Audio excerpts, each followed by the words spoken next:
Okay, is that enough or you want more? Next I question. think that's enough. Okay. Okay, this one is, okay, what are some of the best ways that you think kids can help spread the gospel? People respond differently. People are different. Some people, you can walk up and hand them a gospel tract and say, "Here, read this," and they'll actually go home and read it. Other people would never read it. I give out a lot of my DVDs. I just give them away to people. Say, "Here, go home and watch this," and they go home and watch it. My business card has the plan of salvation on it. I'll give you a stack of these if you want to pass out.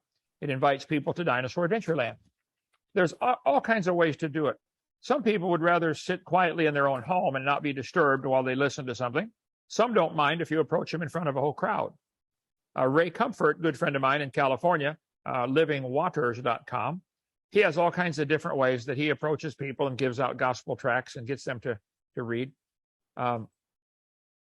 Just sharing it any way you can. Your YouTube channel, hopefully, will draw people in. If you made up some business cards and said, "Hey, my name is Sutter Green, and I have my own YouTube channel. I'm 12 years old. Can you watch it, please?" Some of the adults would watch it just to help you because you're a kid. And on there, you ought to have how to go to heaven, how to be saved. Okay? Okay, yes, the gospel tracts that I hand out are Living Waters gospel tracts. I tried to set up an interview with Ray Comfort for a little while after this interview also. Sure. Tell him I said hi. I will. All right. Let's see. All right. This question, I've heard a lot. If men wrote the Bible, then how can we know it's accurate? Because men make mistakes. Very true. Men make mistakes. If I call my secretary and say, "Secretary, sit down right here, write this down for me," and I dictate a letter to my secretary, the secretary is writing it down or typing it out. It's my words. She's just typing it out for me. So it's up to me to make sure I say what I want said. If God used 40 different men to write the Bible, they were just like the secretaries. He's the author. If I dictate a book to my secretary, "I want you to write this down," and they write it down, and I publish it and make a book, okay? Who wrote the book? I did. But I didn't touch the typewriter or the pen or the paper. They just simply are like the secretary. So I think the simplest way to explain it would be God inspired his word through 40 different men. They held the pen or scroll and quill, whatever it was, and they actually wrote the words down, but it's coming from God. The Bible claims that's what happened. Now, I can't prove that, but that's what it says. And I have decided I'm going to believe that until it's proven wrong.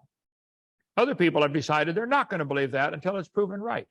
Well, if you have a book and these 40 different men are writing from different continents, most of them never knew each other, and it all blends together and makes one seamless story.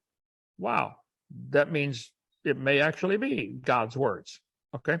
Plus, if it makes predictions about the future. If I said, "Sutter, the hurricane's going to come by your house in Saturday afternoon at 4 o'clock, and you're going to get 2.7 inches of rain." If I made that prediction and then it happened, you'd say, "Wow, how did he know that?" He must have been inspired by God to write that. So when these men can write things down that end up coming true hundreds of years later, something's crazy about that, or they were actually inspired by God. When the book of Daniel ends, at the end of the book of Daniel, Daniel said, "Lord, I don't understand what I just wrote." And the Lord said to Daniel, "It doesn't matter. Put the pen down. You're done. I just wanted you to write this." 600 years later, the Apostle John is a prisoner on the island, and God says, "John, write this down." And John picks up the pen and starts writing again. Continues the same story 600 years later. Only God can write a book like that.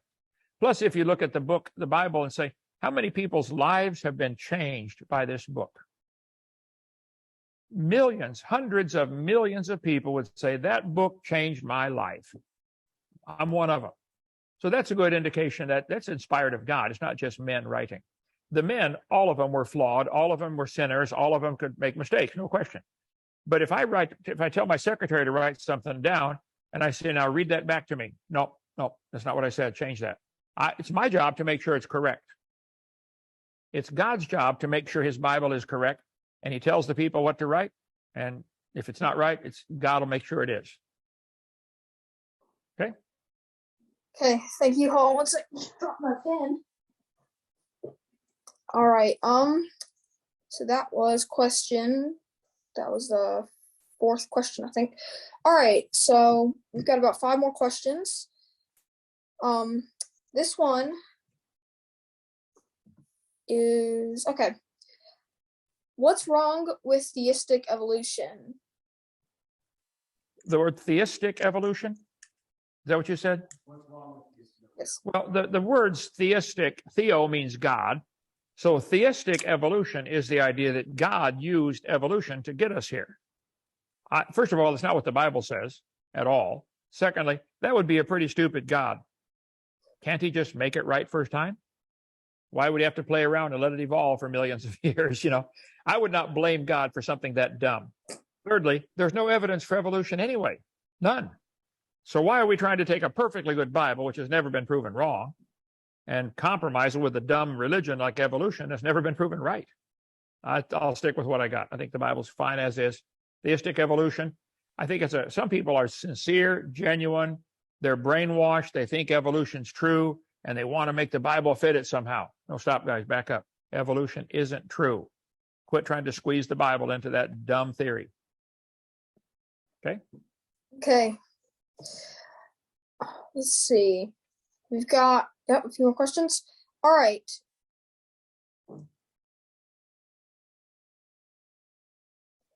This one, I know I watched all your debates, and this comes up in almost every single one of your debates. Is the geologic column real? The geologic column, okay? Geo means earth, okay? Like geology, geography, anything about the earth. The word geo is the Latin word for earth. The geologic column is the imaginary list of layers of earth that they have, and they've got names for them, like the movie Jurassic Park after the Jurassic Age. Back in 1830, a guy named Charles Lyell, who hated the Bible, made up the whole geologic column. And he said, obviously, the layers on top are younger. Stop right there. There's the mistake. All the layers formed at the same time. If I shuffle a deck of cards, I'm going to shuffle this deck of cards. There. Is the top card younger? No. All the cards are the same age, okay? They say the layers are different ages. I stop right there and say, no, guys, stop. I just flip this thing over. It's making a bunch of layers here. Is the top layer younger? If the top layer is younger, where's it coming from? Outer space? The whole geologic column is where the problem started, okay? There is no geologic column. It doesn't exist anywhere. When they say, well, during the Cretaceous period, I say, stop right there. There's no such thing as a Cretaceous period. If you shake a jar of rocks, gravel, sand, mud, water, and shake it up and set it down, it'll settle into layers in minutes. Noah's flood made all those layers. And all over the world, petrified trees are found standing up, running through all those layers. I can show you pictures of them. Give me just a minute. When they say the layers are different ages and they talk about the geologic column, you tell them Kent Hovind said they have no clue what they're talking about. There's no such thing as a geologic column. There are layers to the earth. That's not the question. But are they different ages? No. They're petrified trees. My computer's a little, here it is, seminar series. My computer's a little messed up here with, it gives me a different picture when we go on line here like this. My seminar part 4 covers a lot of information about what you're asking. I show pictures of 40 or 50 petrified trees standing up, running through all the layers. Polystrata fossils. Let's see, right here. Okay. So I want to go to the geologic column. No, that's not it. Index fossils, polystrata. Okay, about slide number 800, I think. Let me see if that, yeah, okay, puts me closer. So do not give them any slack on this at all, because the Geologic Column is actually the Bible to the evolutionist. That's their Bible. They think in terms of Cenozoic, Mesozoic, Paleozoic, Jurassic, Triassic. They're brainwashed with all that. And I've got pictures here somewhere of the polystrata fossils, I think. I have 47,000 slides, Sutter, that I use in my presentations, and it helps if they ask the questions in the same order that I have the answers. I'm just kidding. Here we go. Charles Lyell, slide number 676, Alt-DV, 676, enter.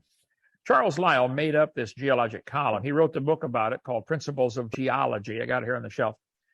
Hey, and his goal was to draw people away from God. One guy that read his book was Charles Darwin. So Charles Lyell wrote the book about the geologic column. I got a bunch of stuff on that here. And he made up this whole thing. Charles Darwin read that book, and it convinced him the earth is millions of years old. Charlie Darwin had just graduated from college to be a preacher, and that book destroyed his faith. But no, if you shuffle a deck of cards, the top card is not younger. If you shake up a jar with sand, gravel, mud, rocks, clay, it'll settle into layers in minutes. Is the top layer younger? No. They're all the same age. They just got shuffled. How can the top layer be younger? Did it come from outer space? So if you watch my video 4 or any of the debates I do, I cover lots of evidence. I've never had an atheist prove me wrong on that. There is no geologic column. So when they say Jurassic age, I say, I don't believe that. Same with fossil record. They say, well, in the fossil record, there's no such thing as a fossil record. There's a lot of fossils. No question. I got all kinds of fossils in our collection here, but they don't have a date on them, and they don't talk. None of them. None of our fossils talk. None of them have a date stamped on them. They're putting their interpretation on that fossil. And they'll say, well, that's a clam from the, Cretaceous age. It's a clam. Petrified, closed. Had to be buried alive, by the way. But that's another story. Okay, did I get off track? Geologic column does not exist, and petrified trees are found standing up, connecting all the layers. And I will get a different slide for more on that. But go ahead. What's your next one? All right, that was a great answer. I see in a lot of your debates, every time you point that out, that the geologic column is fake, the evolutionists seem to slip right by that and just go on to the next subject. But they hate that question because they know it's true. How could the layers be different ages? Moving it from here to here does not make it younger. They say, well, it eroded in deposition. Well, if it's coming from erosion and it's just being sorted around, it's like shuffling the cards. They're all still the same age. They don't get it. They don't want to get it. All right, let's see. Go ahead.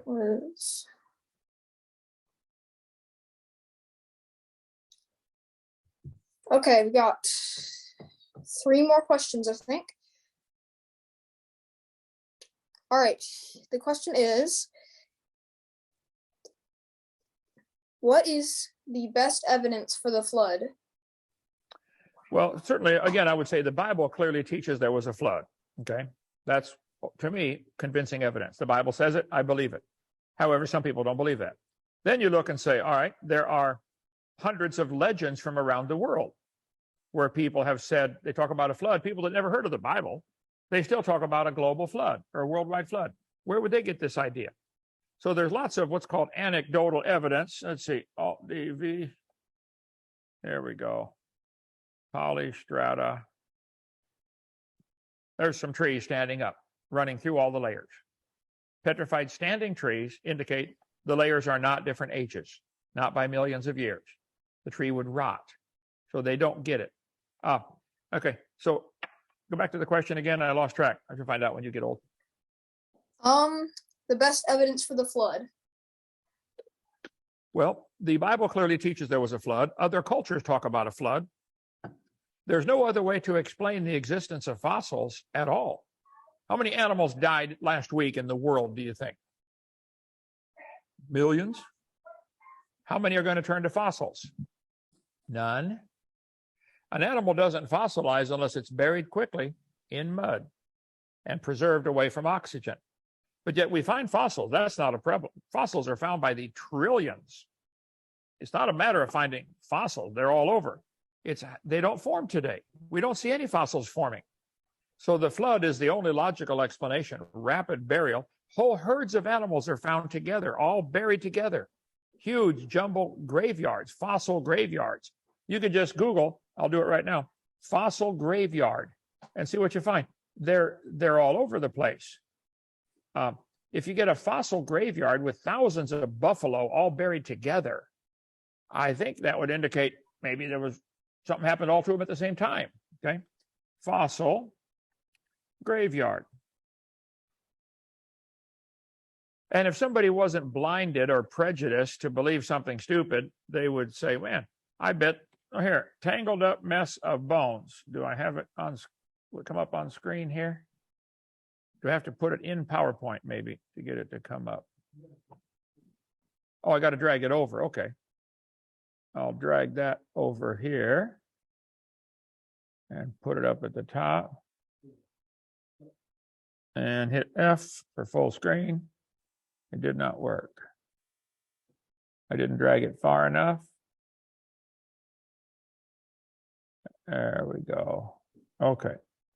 Here's an example of a fossil. Just type in fossil graveyard. They find them all over the world. My mouse is going backward. There we go. Okay, right here. How do you explain a tangled up mess of bones with thousands of animals all died at the same time, all buried together? A worldwide flood would do that. Then you see things like the canyons that we see, like Grand Canyon, probably formed in a week, not millions of years. It took millions of gallons of water, but not millions of years. So the existence of giant canyons on the earth that could not possibly form by the river, little tiny river running through it, I guess it's not calling it up, but that's okay. You can just Google fossil graveyard, find it yourself. Okay. Let's see. So I lost track of our questions here. Number 7, I think. Or I think that's right. Okay.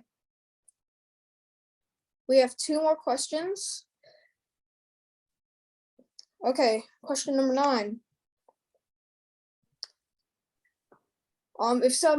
What is one of the best ways you can witness to an atheist? Try and convince an atheist that evolution is false. What if evolutionists believe, it's a religion, they believe very strongly that the earth is billions of years old and animals change to something else if you give them enough time. Taking away time really pulls the pacifier out of their mouth. If you could prove the earth is not billions of years old, their whole theory collapses. Plus, they will show and say, wow, look at all the different kinds of frogs in the world. Okay, I agree. There's a lot of different kinds of frogs.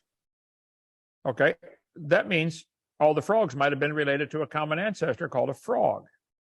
But they make up these stupid family trees and say humans and birds are related, and reptiles and ladybugs and pine trees and worms. They have these family trees. It's true, there's a variety of ladybugs. I don't know how many, maybe there's 50 or 100 or 2,000 different kinds of ladybugs. Okay, it doesn't matter. But they're still a ladybug. The Bible says they will bring forth after their kind. That's all anybody's ever seen.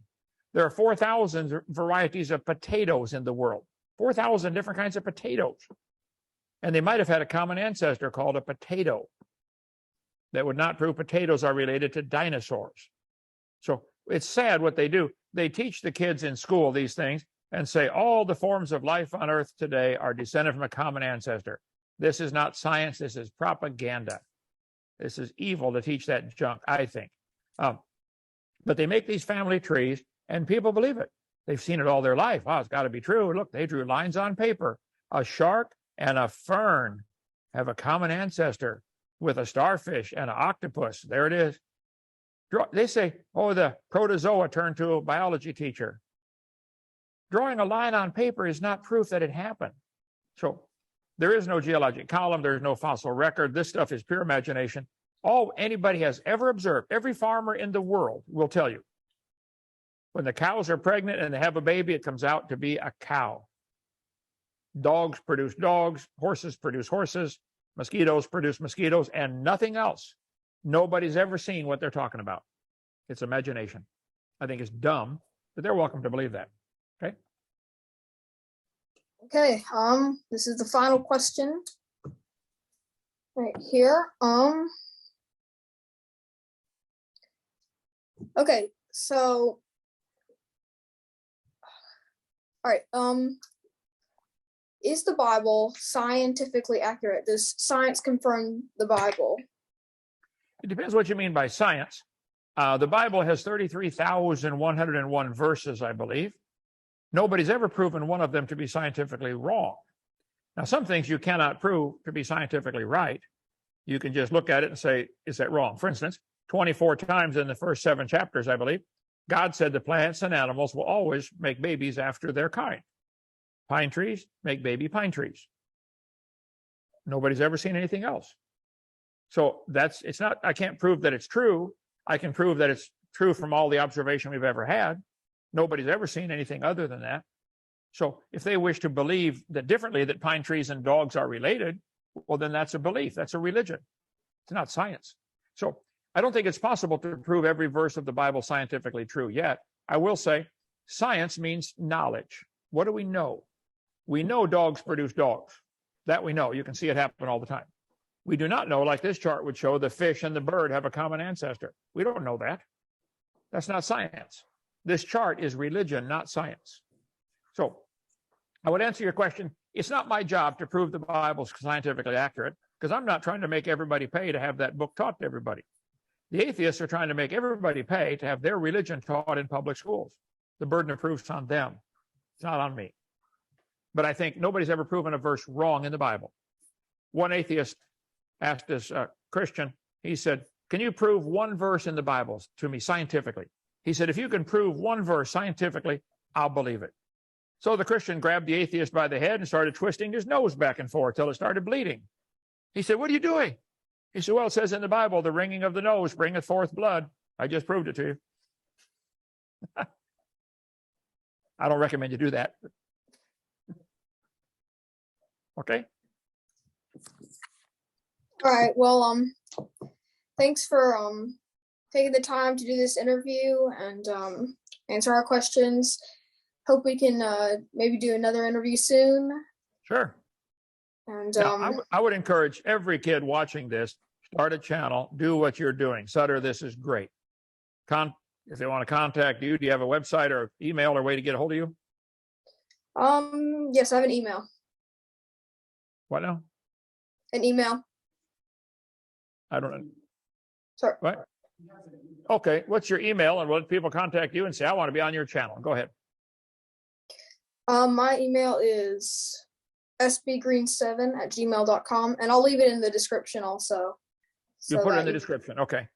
So every kid in the world that loves the Lord ought to have a channel teaching everybody he can find about, because you can reach the whole world with your YouTube channel.